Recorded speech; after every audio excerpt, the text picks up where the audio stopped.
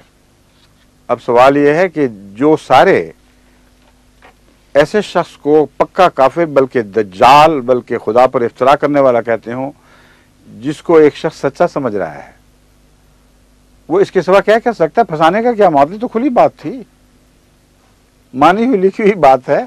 آپ جس سے بھی سوال کریں یہی جواب ہوگا کہ ہمارے نزدیک جہاں تک ظاہر کا تعلق ہے یہ صورت ہے، لیکن جہاں تک اللہ تعالیٰ کی ذات کا تعلق ہے ہم نہیں جانتے۔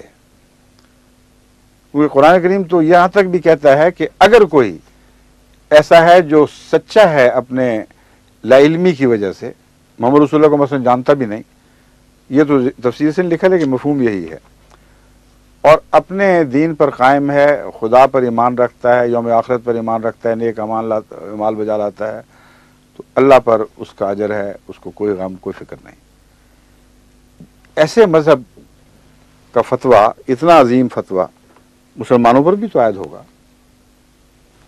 اور جو بات اگر آپ ان سے سننا چاہتے تھے اور وہ بات ان لفظوں میں بیان نہیں، میں آپ کے سامنے بیان کر رہا ہوں، آپ سنیے۔